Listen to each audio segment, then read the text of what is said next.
Hindi, revision, revision of chapter, revision, revision for PT9, PT9 के लिए revision कर रहे हैं हम लोग, ठीक है। और पीरियोडिक टेस्ट लिखते हैं, not PT9, periodic test for PT Hindi, revision for PT। तो अब देखिए 20 वस्तुनिष्ठ प्रश्न आ रहे हैं, ऑप्शनल MCQ क्वेश्चन आ रहे हैं, तो उसी टाइप का मैं तैयारी करवाऊंगा, आप लोग करेंगे। जो जो चैप्टर आ रहा है, कौन कौन चैप्टर आ रहा है, तो चैप्टर नंबर, जो जो चैप्टर अभी इस PT9 में आ रहा है उसका मैं करवा रहा हूँ। चैप्टर नंबर 13, 14 और ग्रामर सेक्शन से क्या आ रहा है, चैप्टर 12 एंड 18। तो हम लोग इसका रिवीजन करेंगे, ठीक है। इसी टाइप से हम लोग इसको ध्यान में रखते हुए रिवीजन करेंगे। तो सबसे पहला है क्वेश्चन नंबर 1, एक शब्द में उत्तर लिखना है। देखिए एक एक ही शब्द में उत्तर लिख के मैं बता देता हूँ, ठीक है। क्वेश्चन नंबर 1 क्या है, क्वेश्चन नंबर 1 बोलिए। क्वेश्चन नंबर 1 है क्वेश्चन ए, मानिए क्वेश्चन नंबर ए, एक शब्द में उत्तर लिखे, एक शब्द में उत्तर लिखे, एक शब्द में उत्तर लिखे, ठीक है। पहला प्रश्न, पहला प्रश्न क्या है, तो पहला प्रश्न है चैप्टर 13 से, कालकूट का क्या अर्थ होता है, कालकूट का क्या अर्थ है, कालकूट का क्या अर्थ है, यहाँ उत्तर लिखेंगे हम लोग। Question number 2, question number 2 is गगन उगलता आग, गगन उगलता आग, गगन उगलता आग का क्या तात्पर्य है, तात्पर्य मतलब अर्थ, क्या तात्पर्य है, तात्पर्य है। अभी मैंने 2 प्रश्न लिखा है, अभी दोनों का मैं उत्तर पहले देता हूँ, फिर मैं आराम से जो है ज्यादा लिखूंगा। कालकूट का अर्थ क्या होता है, तो कालकूट का अर्थ होता है भयंकर विष, भयंकर विष, विष लिखते हैं हम लोग, भयंकर विष, ठीक है, भयंकर विष लिखते हैं। इसके बाद दूसरा गगन उगलता आग का क्या तात्पर्य है, तो गगन उगलता आग का तात्पर्य है तेज धूप, तो क्या आंसर होगा, तो उत्तर होगा तेज धूप, तेज धूप, हो गया 2 उत्तर, पहला भयंकर विष, दूसरा तेज धूप। इसके बाद आगे और प्रश्न लिखते हैं।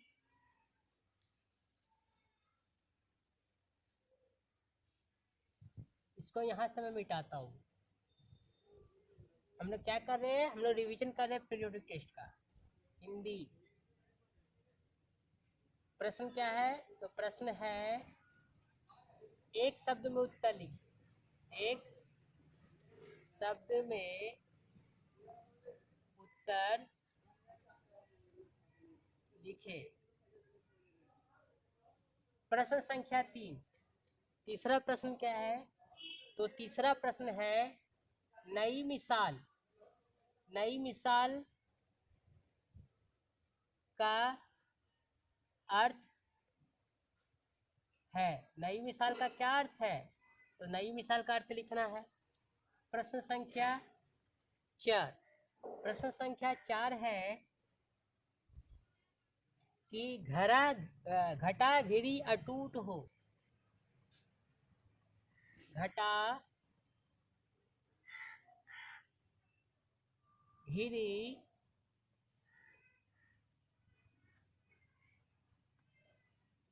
घटा घिरी अटूट हो अर्थ है। अब क्या अर्थ है तो यहाँ लिखूंगा मैं अर्थ इसका। प्रश्न संख्या 5, प्रश्न संख्या 5 जो है वह है, चलिए पहले इतना करते हैं, ठीक है। प्रश्न संख्या 5 लिखता हूँ। प्रश्न संख्या 5 में है,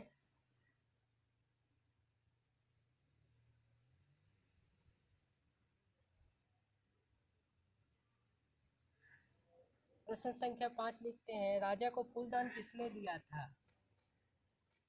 राजा को फूलदान, फूलदान मतलब फ्लावर पॉट। राजा को फूलदान किसने किसने दिया था? प्रश्न संख्या 6, प्रश्न नंबर 6 है, किसने कहा कि कभी कभी झूठ व्यक्ति को झूठ बोलना पड़ता है? या हाँ, किसने कहा? चलिए पहले इतना ही लिखते हैं, पहले 3 प्रश्न। नई मिसाल, नई मिसाल का क्या अर्थ होता है? तो नई मिसाल का क्या अर्थ होता है, अगर आप लोग को पता है, पढ़े होंगे तो बता देंगे। नई मिसाल का अर्थ होता है नया उदाहरण, नया उदाहरण, नया उदाहरण। नया उदाहरण मतलब न्यू एग्जाम्पल। नई मिसाल का अर्थ होता है नया उदाहरण। अगला है घटा घिरी अटूट हो। घटा घिरी अटूट हो का मतलब क्या होता है? कभी न टूटने वाली घटा घिरी हो। घटा घिरी अटूट हो का मतलब अर्थ होता है कभी न टूटने, अटूट मतलब जो नहीं टूटे, कभी ना टूटने वाली घटा घिरी हो, ये अर्थ होगा। कभी न टूटने वाली घटा गिरी हो, घटा गिरी हो। फिर राजा को फूलदान किसने दिया था? तो अगर आप लोग कहानी पढ़े होंगे तो आप लोग को पता होगा कि राजा को फूलदान किसने दिया था। तो राजा को फूलदान चीनी मुसाफिर ने दिया था। तो क्या आंसर होगा? तो राजा को फूलदान, राजा अकबर को फूलदान चीनी मुसाफिर किसने दिया था? तो राजा को फूलदान चीनी मुसाफिर ने दिया था। मुसाफिर ने, चीनी, क्वेश्चन है, प्रश्न है, राजा को फूलदान किसने दिया था? तो प्रश्न होगा चीनी मुसाफिर। ये प्रश्न है, उत्तर होगा, ये आंसर हो गया। क्या हो गया? ये आंसर हो गया, चीनी मुसाफिर ने दिया था। अब और मैं प्रश्न लिखता हूँ।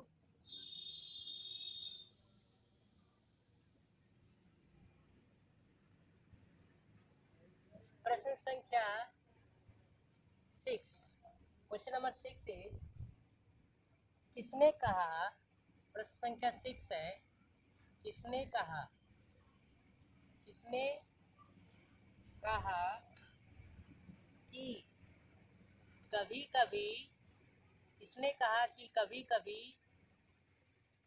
व्यक्ति को झूठ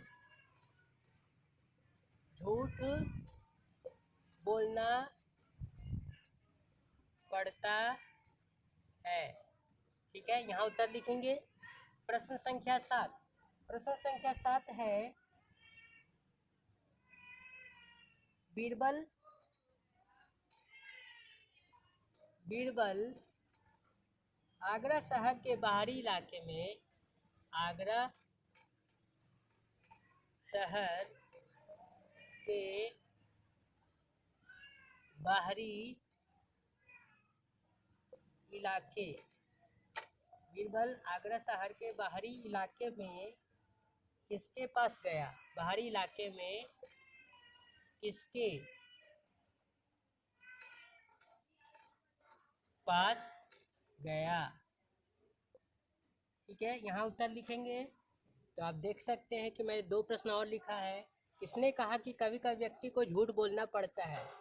यह जो है, यह मोतियों का खेत जो चैप्टर है उससे लिया गया है प्रश्न। किसने कहा कि कभी कभी व्यक्ति को झूठ बोलना पड़ता है? तो किसने कहा था? अगर आप लोग कहानी पढ़े होंगे तो पता होगा, और अगर नहीं पढ़े होंगे तो नहीं पता होगा। बीरबल ने कहा था। कि व्यक्ति को कभी कभी झूठ बोलना पड़ता है। जब राजा ने पूछा कि बीरबल क्या तुमने कभी झूठ बोला है, तो बीरबल ने कहा कि कभी कभी व्यक्ति को झूठ बोलना ही पड़ता है। बीरबल आगरा शहर के बाहरी इलाके में किसके पास गया था?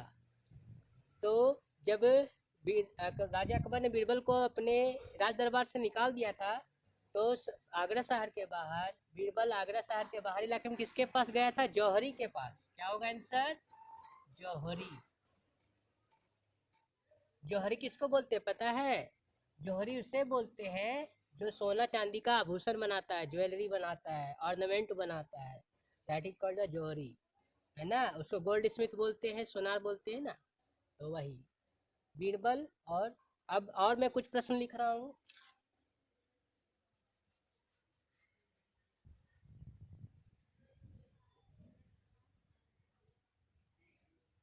अगला प्रश्न है प्रश्न संख्या 8। प्रश्न संख्या 8 है, मोती बोने का कार्य किसे सौंपा जाना था?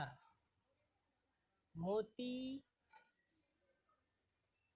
बोने का कार्य किसे मोती बोने का कार्य किसे सौंपा जाना था? उत्तर लिखेंगे यहाँ पर। प्रश्न संख्या 9। प्रश्न संख्या 9 क्या है? तो प्रश्न संख्या 9 है क्योंकि क्योंकि क्योंकि शब्द जो है, ये जो क्योंकि शब्द है, क्योंकि शब्द किस किस अव्यय शब्द का उदाहरण है? ठीक है, दो शब्द मैंने और लिखा, दो प्रश्न। मोती बोने का कार्य किसे सौंपा जाना था? तो कहानी के अनुसार मोती बोने का कार्य उसे सौंपा जाना था जिसने कभी झूठ ना बोला हो। क्या होगा उत्तर? तो जिसने कभी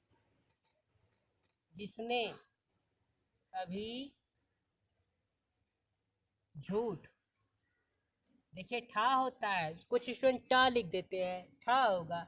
जिसने कभी झूठ ना बोला हो, ये उत्तर होगा, ये आंसर होगा। आंसर क्या होगा? उत्तर जिसने कभी झूठ ना बोला हो।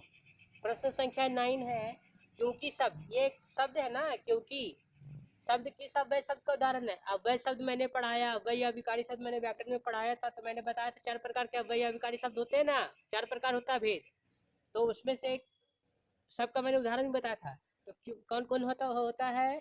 तो अव्यय शब्द के 4 प्रकार है, क्रिया विशेषण, समुच्चय बोधक, संबंधवाचक या संबंध बोधक और विस्मयादि बोधक। तो उसमें से हर एक का मैंने उदाहरण भी बताया। तो क्योंकि शब्द किस अव्यय का उदाहरण है? क्या होगा उत्तर? क्योंकि जो है वह समुच्चय बोधक, in English conjunction, connector conjunction होगा। मतलब क्या हो जाएगा? तो यह जो है समुच्चय बोधक, क्योंकि जो है वह समुच्चय बोधक अव्यय का उदाहरण है। समुच्चय बोधक अव्यय, यह जो है समुच्चय बोधक अव्यय शब्द का उदाहरण है। ये आंसर हो गया। ठीक है, अब और कुछ प्रश्न लिखते हैं।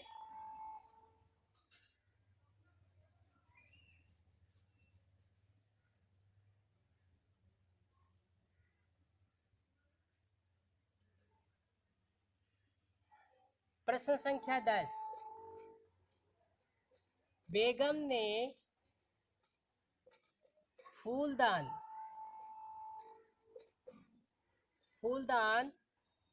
टूटने की बात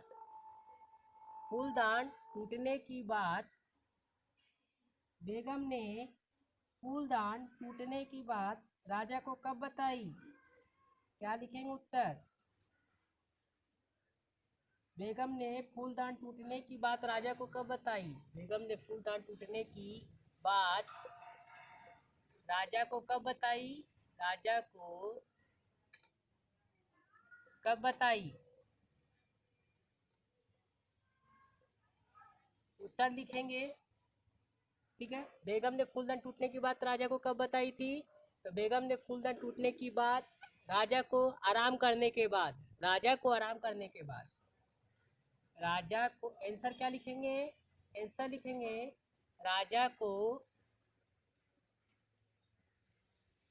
आराम करने, राजा को आराम करके तरोताजा हो गया था तब बताया था, राजा को आराम करने के बाद बताई, ये होगा आंसर, ठीक है। अच्छा, बीरबल, अगले एक और प्रश्न लिख देता हूँ। बेगम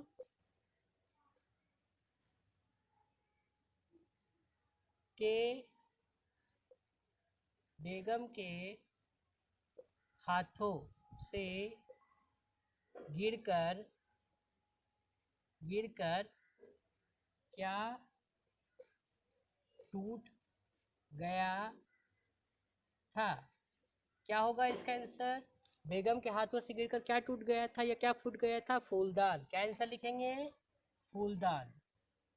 फूलदान टूट गया था ना, यही टूटा था ना, यही आंसर होगा, फूलदान। तो हम लोगों ने स्टूडेंट, हम लोगों ने इस वीडियो के माध्यम से कुछ प्रश्नों को दोहराया है जो कि इम्पोर्टेंट है पीरियोडिक टेस्ट के लिए। आप लोग भी इसको अच्छे से करेंगे, याद कर लेंगे, ठीक है, और फिर पीरियोडिक टेस्ट देंगे। तब तक के लिए धन्यवाद।